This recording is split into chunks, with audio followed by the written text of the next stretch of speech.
Hello, today we are going to talk about 40 rules of love, and the thing that we are going to discuss is why things were very unjust with Kimia. Kimia के साथ चीज़ें इतनी मुश्किल क्यों थी, and Shams was very unjust to Kimia.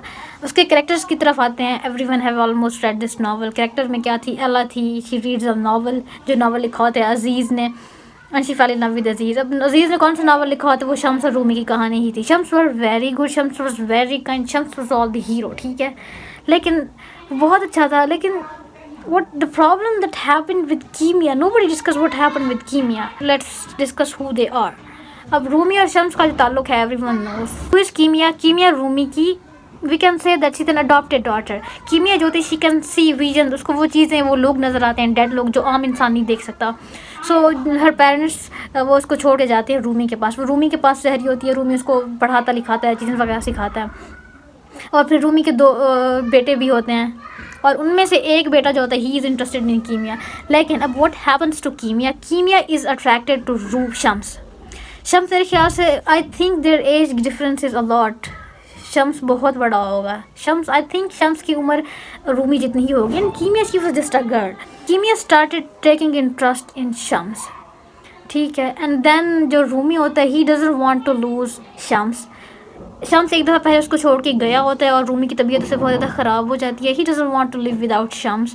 तो वो क्या करते हैं, किसी ना किसी तरह शम्स वापस आ ही जाता है. रूमी के शहर में ये आइडिया आता है वह क्या होगा, जो शम्स है वो भी यहीं रहेगा and I would be happy. हम हमेशा साथ ही रहेंगे. इस तरह जब उसका घर बस जाएगा तो ही वॉन्ट ऑलवेज बी वैंडरिंग, जैसे पहले फिरा करता था. अब वो उसकी शादी करा देते हैं. ठीक है, शम्स ने शादी कर ली है.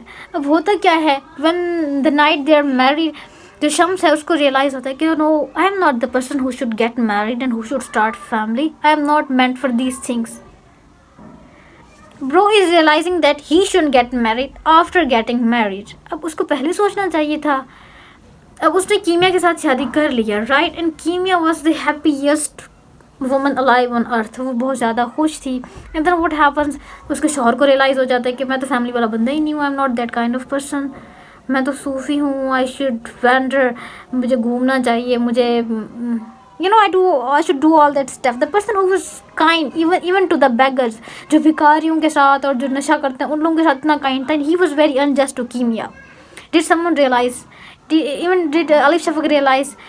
अब वो कहता है कि वो उसको जाकर बता देते हैं. And what happens to her, she desperated to have love of her husband Shams. And we can't blame Kimia. Shams is her husband.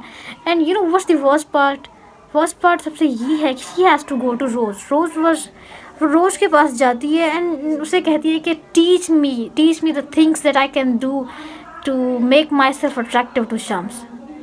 मुझे कुछ ऐसी चीज़ें सिखाओ. मुझे सिखाओ how to dress myself, how to put makeup on. How very hurtful. इससे पढ़ के यहाँ बहुत दुख हुआ. रीडर्स को, सबको ही हुआ. मुझे तो बहुत ज़्यादा हुआ. कि वो इतनी कोशिश कर रही थी, और किसके लिए? For her own husband. Even if he was lover we should have somehow said that it's fine. लेकिन उनका रिलेशनशिप ही ऐसा था. He was not taking care of her his wife. He was literally very mean to her. अब end पे क्या होता है, वो जब उसके साथ सीख वगैरह के जाती है, शी ड्रेस उसको बताती है कि what kind of dress you should have and what kind of things you should say and what kind of things you should do. वो उसके मुताबिक जब वो जाके करती है, एंड देन जो शम्स है वो उसके साथ बहुत बुरे से पेश आता है. I mean he doesn't like this. और फिर क्या होता है, शी फेल्स इल, और वो इतना बीमार पड़ती है that she is near to death. और मेरे ख्याल से एंड पे वो फौत ही हो जाती है. मैंने काफ़ी साल पहले पढ़ा था. Things were literally unfair with Kimia. ये बाकी लोगों को भी लगता है, बाकी रीडर्स को.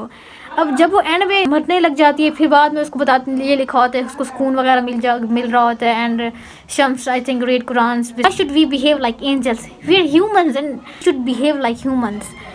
कीमिया वॉज नॉट एन एंजल. हम उसको नहीं कह सकते कि वो फरिश्तों की तरह बिहेव करे. She was a human. Humans have desire.